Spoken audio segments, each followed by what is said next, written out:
افغانستان او ترکمنستان د ځینو پروژو په اړه تفاهم لیکونه لاسلیک کوي او چارواکي وایي په هرات کې د اوبو لګولو 8 کانالونه جوړیږي.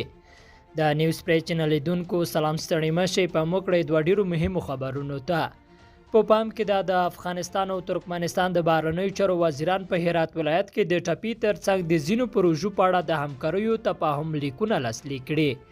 د بهرنیو چارو وزارت مرستیال ویاند حمید تهذیب رسنیو ته وویل دغه سندونه به د محمد حنیف اتمر او رشید میردوف لخوا نن لاسلیک شي.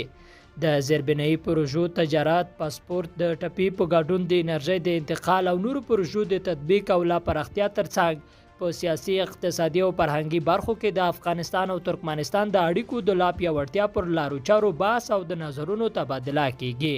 ولسمشر محمد اشرف غنی او دغه ترکمنستاني سیال قرباني قلی بردي محمد اوف د روان میلادي کال د جنوري میاشتې په 14مه د دوړو هیوادونو ترمن 3 پروژې پرانیستې وې.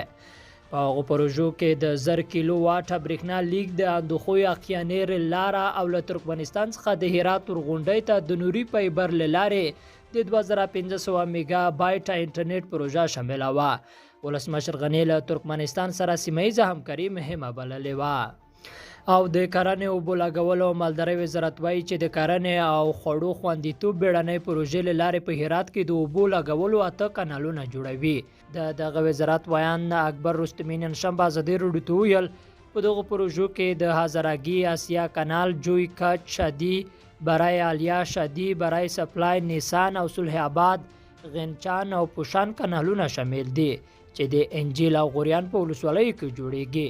د نوموړي په خبره یاد کانالونه چې ټولیز لګښت یې څه باندې 121 میلیونه افغانیو ته رسیږي د کرنې اوبو لګولو او مالدارۍ وزارت د کرنې او خوړو خوندیتوب بیړنۍ پروژې له لارې جوړیږي.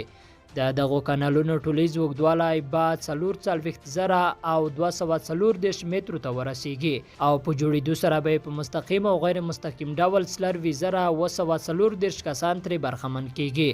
د دغو کانالونو په جوړېدو سره به 3590 هکتاره کرنیز ځمکې خړوبې شي.